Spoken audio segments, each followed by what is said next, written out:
गहलोत जी थारो कोई बैर को नहीं और बुडानिया जी थारी खैर को नहीं, चीज कर सकोगे जो जीतने योग्य उम्मीदवार है उसी को ही मिलेगी टिकट। तारानगर के लोग चाहते हैं कि यहाँ से कांग्रेस का उम्मीदवार आए। विपक्ष की भूमिका भी है, कांग्रेस का लोग है जिका निभार्य है। मैं इसका सिरे से खंडन करता हूँ। स्थानीय लोग ये मांग करते हैं कि हमारे में से कोई प्रत्याशी होना चाहिए, तो बुडानिया जी को चाहिए कि वो आगे होके आए और कहें भाई ठीक है आपका क्षेत्र है। राम राम सामो मनोज थे देख रहे हो जिलको चूरू चैनल पर नया हो तो सब्सक्राइब करियो ताकि चूरू के लिए अपडेट दे। हम देश का फिलहाल चूरू गए तारानगर में मौजूद हूँ और तारानगर में है जिका चुनाव का मानस का आगामी विधानसभा जी को चुनाव है वो धीरे धीरे असर है वो शुरू हो गया है। मजे की बात तारानगर में है कि कांग्रेस पार्टी की सरकार है प्रदेश में और 8 मौजूदा विधायक है जिका भी कांग्रेस का है और विपक्ष की भूमिका भी है कांग्रेस का लोग है जिका निभार्य है। आगामी कुछ दिन बाद में है 8 गढ़ का एक सभा होनी है जो नेतृत्व है जिका लोग दिख रहे हैं वह करेगा। तारानगर क्षेत्र में विरोध प्रदर्शन थे करोगा और की कुछ रणनीति है जी की रहेगी।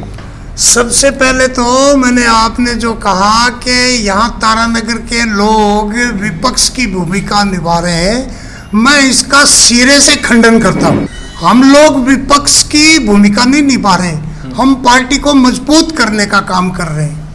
हम जानते हैं इस बात को कि वर्तमान विधायक की कार्य पद्धति से तारानगर विधानसभा क्षेत्र की आवाम, तारानगर विधानसभा क्षेत्र के कार्यकर्ता अपमानित हैं, उपेक्षित महसूस कर रहे हैं, ठगे ठगे से हैं और उन्होंने उनकी सलाह से, उनकी राय से और उनकी कहने के अनुसार ही हमने एक स्थानीय उम्मीदवार की मांग उठाई और स्थानीय उम्मीदवार के रूप में टिकट की मांग करना हमारा अधिकार है और हमारा हक है और उसी के अनुरूप हम स्थानीय उम्मीदवार की मांग कर रहे हैं। हम किसी व्यक्ति विशेष के खिलाफ नहीं है, ना हमारा किसी व्यक्ति विशेष से कोई विद्वेष है, ना कोई उसमें हमारी कोई दुर्भावना है। हम केवल ये चाहते हैं कि माननीय अशोक गहलोत ने जो विकास की गंगा पूरे राजस्थान में बहाई है और उस विकास गंगा की एक धारा जो तारानगर में आई है उसका पूरा पूरा फायदा तारानगर के लोगों को मिले और वो तभी मिले क्योंकि वर्तमान परिस्थितियों में भ्रष्टाचार, दलाली, कमीशन, भय, उत्पीड़न, इन सब के नीचे वो विकास की जो धारा यहाँ तक पहुँची थी वो दब के रहेगी।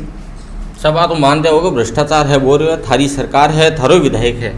सरकार का इससे कोई लेना देना नहीं। गहलोत जी की सरकार एक संवेदनशील सरकार है, भ्रष्टाचार के सख्त खिलाफ है।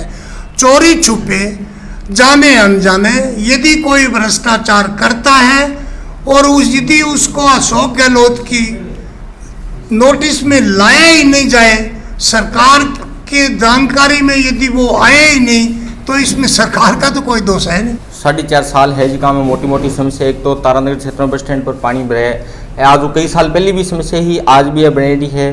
दूसरी का एक भ्रष्टाचार की बात करा तो जमीन का मामले में है जो कई मामला है सामने आए। विपक्ष जी की भूमिका मानो चाहिए वो आयो को नहीं और कांग्रेस का जिका लोग है भी कोई खास उठाई को नहीं। काफ़ी भूमि माफिया है जिका पनप गया केस कहाँ पा और काफ़ी भूमि विवाद का मामला भी पिछले कई दिनों में उठाया है।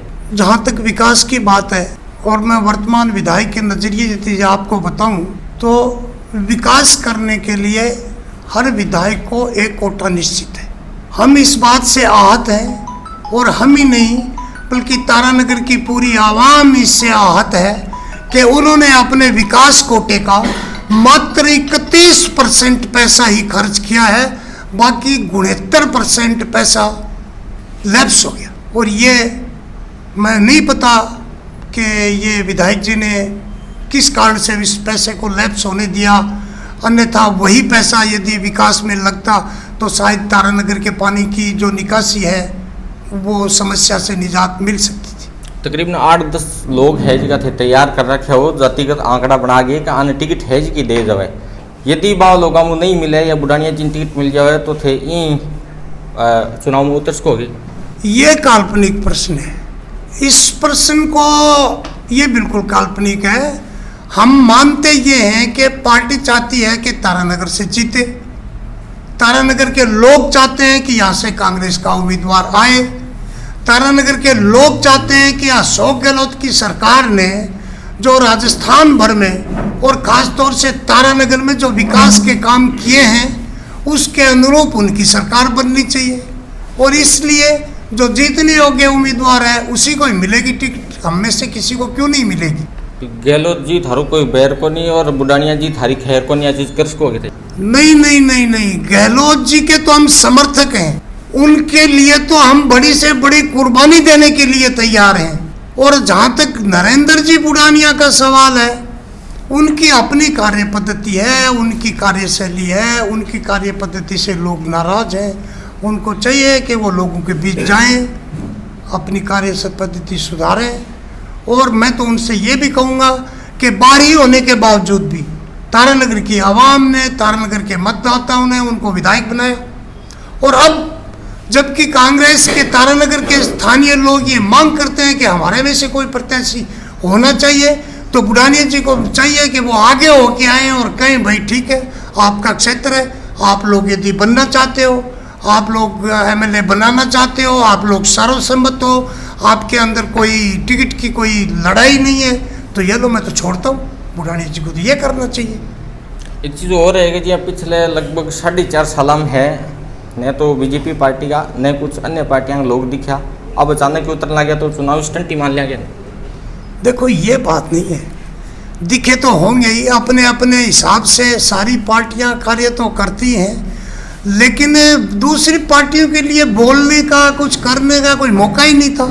क्योंकि गहलोत जी की सरकार ने इतने विकास कार्य किए कि उन विकास कार्यों के चलते हुए दूसरी पार्टी के लोग उनका विरोध कर सकें, खंडन कर सकें या कुछ और बोल सकें, ये उनको मौका ही नहीं था। वो बोल ही नहीं सकते थे, जनता जवाब ले लेती कि ये गलत बयानी कर रहे हो आप। शर्मा जी आगे की कार्यक्रम है जी को आगामी दिन अपनो रहो कद सभा होनी है, कठे सभा होनी है? 23 तारीख को गढ़ परिसर के आगे 10 बजे स्थानीय कार्यकर्ताओं की बहुत बड़ी ये सभा होने वाली है। और मैं समझता हूँ कि विधानसभा के हर कोने से और खूब सारे लोग पधारेंगे। मुख्य मुद्दा कौन सा रखोगा सभा के अंदर? देखिए, मुख्य मुद्दा तारानगर विधानसभा के विकास का मुद्दा है और उसके ऊपर हम पूरा प्रकाश डालेंगे। और आम आवाम की यही एक मांग है कि यहाँ पे जो तारानगर का कोई भी स्थानीय व्यक्ति है वो इस मुहिम के अंदर लगे और एक स्वच्छ और हरित तारानगर बनाए। तो चूरू के तारानगर में आज की कवरेज ही फीडबैक कार्यक्रम पर जरूर बताइए। जय चूरू, जय राजस्थान, जय हिंद।